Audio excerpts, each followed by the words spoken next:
Hello student, this is Anita Rathod and you are watching online classes of Symbosia School.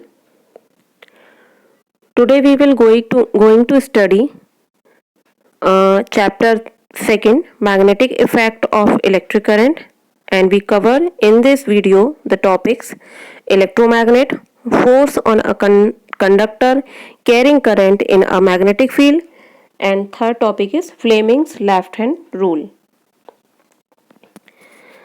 Electromagnet, जैसा कि नाम से ही पता चल रहा है कि ये कैसा मैग्नेट है, इलेक्ट्रोमैग्नेट है, यानी कि इसमें इलेक्ट्रिसिटी का यूज़ है।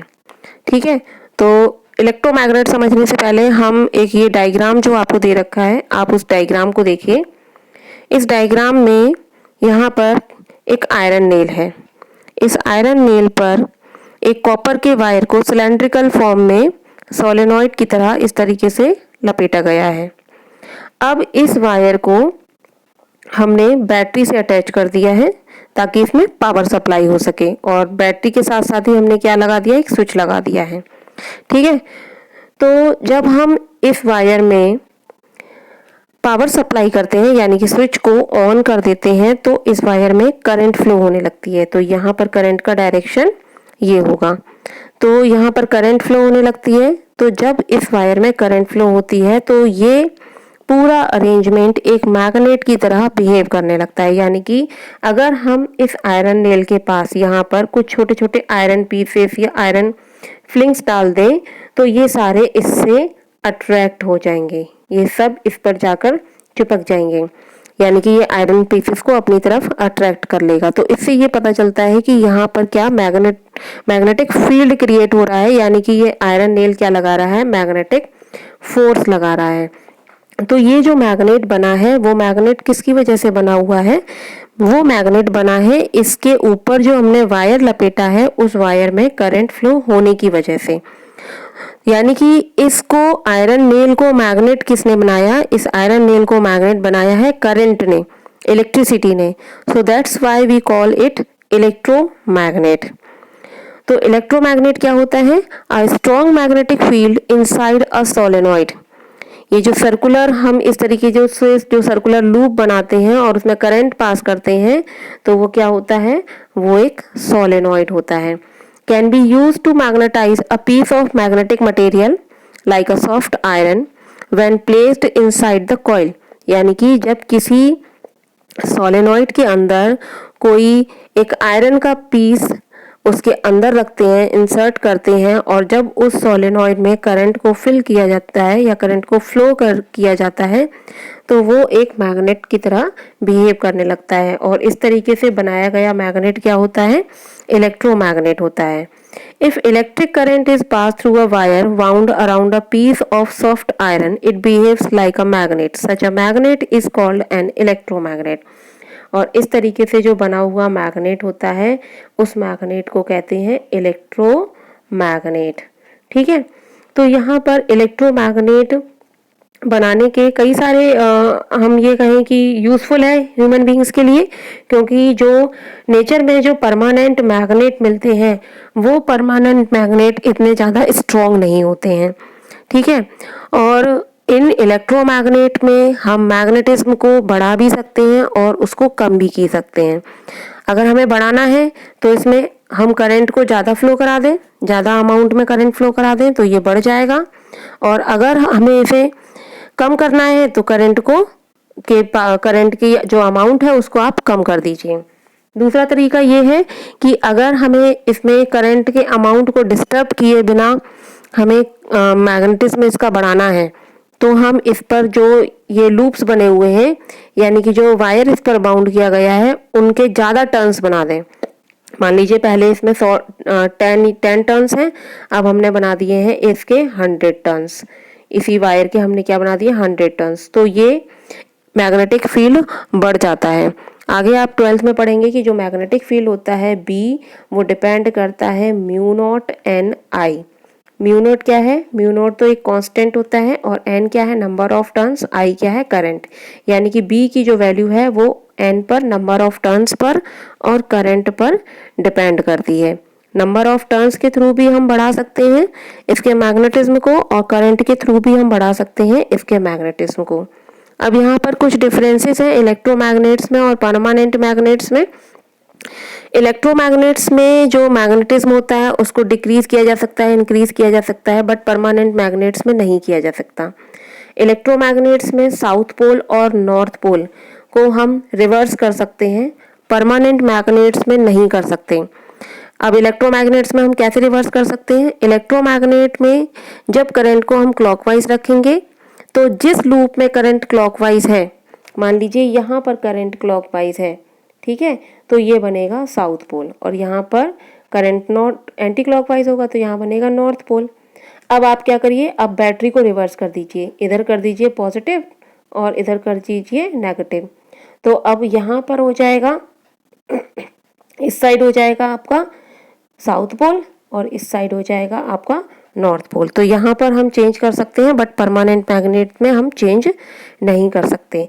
इलेक्ट्रोमैग्नेट में हम जब चाहे तब उसका मैग्नेटिज्म को ख़त्म कर सकते हैं, बट परमानेंट मैग्नेट्स में ऐसा पॉसिबल नहीं है।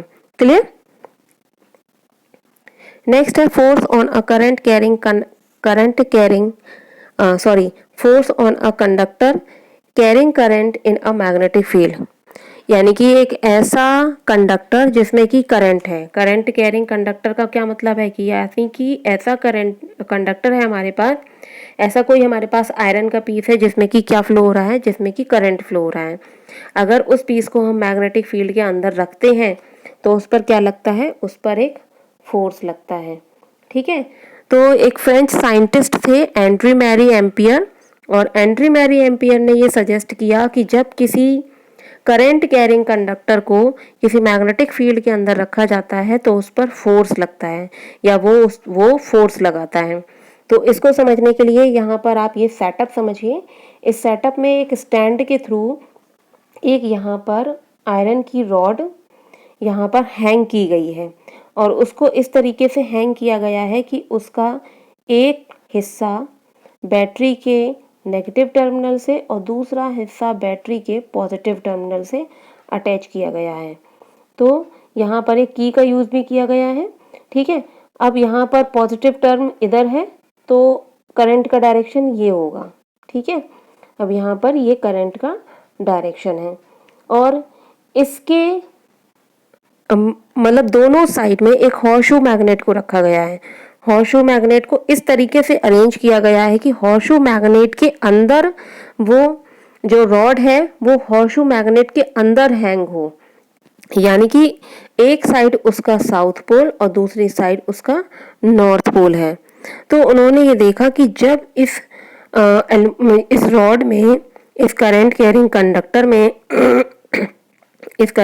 कंडक्टर में करंट को फ्लो किया जाता है। ठीक है, तो जब करंट को इसमें फ्लो किया जाता है तो ये जो रॉड है, ये रॉड इस मैग्नेटिक फील्ड में, यानी कि इस हॉर्सशू मैग्नेट के थ्रू जो मैग्नेटिक फील्ड क्रिएट हुआ है उस मैग्नेटिक फील्ड में डिफ्लेक्ट होती है। और डिफ्लेक्शन कब होगा? जब उस पर फोर्स लगेगा। तो यानी कि ये फोर्स कौन लगा रहा है? ये फोर्स मैग्नेट लगा रही है। मान लीजिए कि जब ये इस तरफ साउथ पोल बनता है, यानी कि ए पॉइंट पर, यानी कि इस रॉड के ए पॉइंट पर जब साउथ पोल बनता है तो साउथ जब पास में आएंगे तो क्या होगा? रिपेल करेंगे। तो यानी कि ये रॉड इधर की तरफ शिफ्ट हो जाएगी। और जब हम करंट का डायरेक्शन इसमें रिवर्स कर देते हैं, यानी कि जब इस साइड में नॉर्थ पोल बनने लगता है तो ये साउथ पोल इस नॉर्थ पोल को अट्रैक्ट करेगा तो इसका डायरेक्शन अट्रैक्शन का इधर हो जाएगा। ठीक है, तो यहाँ पर इसमें मैग्नेटिक फील्ड क्रिएट हो जाता है। क्लियर? तो Andre Marie Ampere suggested that if a current carrying conductor produce a magnetic field and exert a force on a magnet, then a magnet should also exert a force on a current carrying conductor। यानी कि दोनों एक दूसरे पर क्या लगाते हैं? Force लगाते हैं। For example, if an aluminum rod is suspended horizontally by a wire between a poles of a horseshoe magnet and current is passed through the wire, then the aluminum rod is displaced. If the direction of current is reversed, the direction of displacement is also reversed. यानी कि जब current का direction change करते हैं तो displacement का direction भी change हो जाता है. The force exerted is maximum if the conductor is perpendicular to the magnetic field. और ये फोर्स तब मैक्सिमम होता है जबकि कंडक्टर मैग्नेटिक फील्ड के परपेंडिकुलर हो. यहाँ पर इस डायग्राम में जो कंडक्टर है वो मैग्नेटिक फील्ड के क्या है, परपेंडिकुलर है. देखिए कंडक्टर की डायरेक्शन मैग्नेटिक फील्ड की जो डायरेक्शन है वो है नॉर्थ टू साउथ और कंडक्टर कैसे रखा हुआ ऐसे, यानी कि यहाँ पर बीच में कितना एंगल बन रहा है, 90 डिग्री का एंगल बन रहा है. ठीक है, तो इस तरीके से ये पता चला कि किसी भी करंट कैरिंग कंडक्टर को जब मैग्नेटिक फील्ड में रखते हैं तो उस पर क्या लगता है, उस पर एक फोर्स लगता है. नेक्स्ट है फ्लेमिंग्स लेफ्ट हैंड रूल. ये रूल हमें फ्लेमिंग्स ने दिया था इसलिए हम इसको कहते हैं Fleming's left hand rule.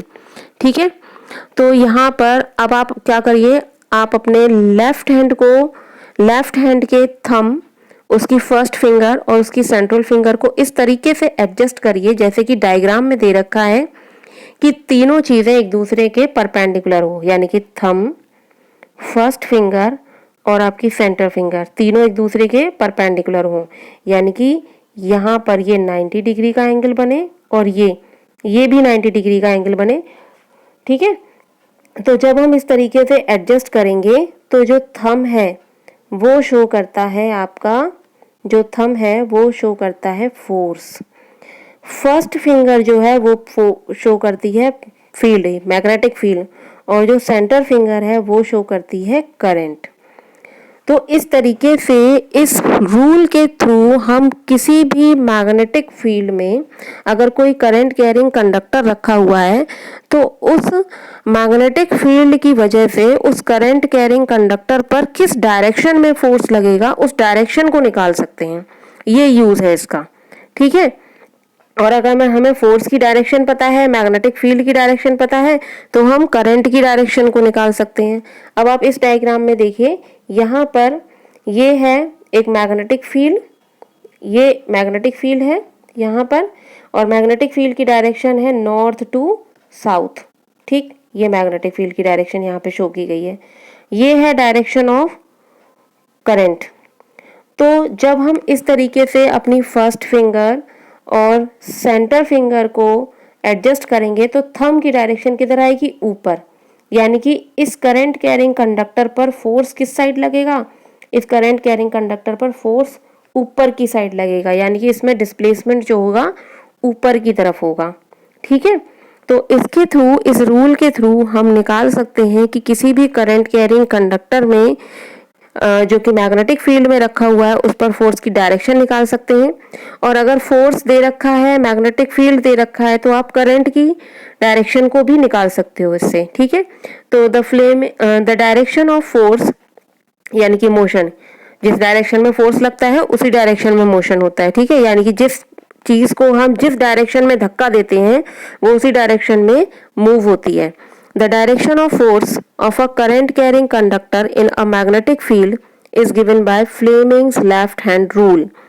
It states that if we hold the thumb, forefinger and middle finger of the left hand perpendicular to each other such that the forefinger points in the direction of magnetic field, the middle finger points in the direction of current, then the thumb shows the direction of force of the conductor. Most important rule है ये for the board examination और हर साल पूछा जाता है. Very important rule for board examination. ठीक है, और ये हर साल पूछा जाता है किसी ना किसी फॉर्म में. तो इसको आप एक तरीके बहुत अच्छे से समझ लीजिए और रट लीजिए. ठीक है, ओके, थैंक यू.